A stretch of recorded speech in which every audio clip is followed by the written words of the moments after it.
గాలి బుగ్గ నిండుగా గాలి నింపి కాంటతోడు కొడితే ఏమైతుంది? బాంబు వేలినట్టే వలుగుతుంది.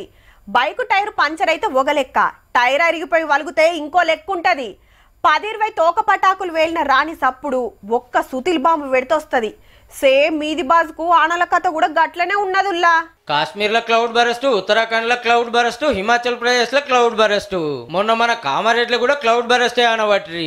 ఇంత క్లౌడ్ బరస్ట్ అంటే ఏంటంటే తక్కువ ఏరియాలో ఎక్కువ అనదంచుడు, అది కూడా గంటల కమానం. అంటే ఓ 20-30 కిలోమీటర్లనే. కుండపోత కాదు, డ్రమ్ల పోత కాదు, ట్యాంకర్ల పోతే మరి. ప్రాజెక్టు గేట్లు ఎత్తినట్టే వరద నూకొచ్చి తాకుడు తాకితే ఊర్లే మునిగిపోతున్నాయి. కొట్టుకపోయిన ఇండ్లకు అడ్రస్ దొరకని మనుషులకు లెక్కే ఉంటలేదు.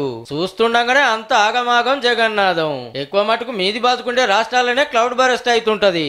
ఎందుకంటే హిమాలయ కొండలు ఉండే ఏరియా కాబట్టి పిలువకుంటేనే ఆనతెప్పలు ఉరికొచ్చి నిండుకుండా ఎత్తేస్తే ఎట్లుంటదో గట్ల అవుతుంటది. వరద తగ్గినాక చూస్తే అంత బురదే.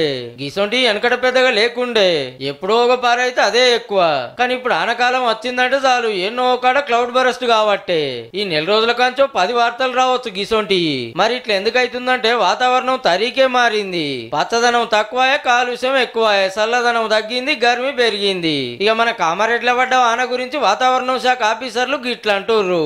తేమగాళ్ళు ఇవన్నీ కూడా ఇంచుమించు ఈ ప్రాంతంలో కాన్సన్ట్రేట్ అవడం వల్ల మనకి ఆ ప్రాంతంలో ఒక 40 నుంచి 50 గంటల పాటు కంటిన్యూస్గా క్లౌడ్ మాస్ ఉండి భారీగా అతి భారీ అత్యంత భారీ వర్షాలు ఆ ప్రాంతంలో మనకి రికార్డ్ అయినాయి. ఇప్పుడే గిట్లుందంటే ఇంకో 5 ఏళ్ల తర్వాత ఆనలు పడ్డంత అల్కగా క్లౌడ్ బరస్ట్లు అయితే ఏమో.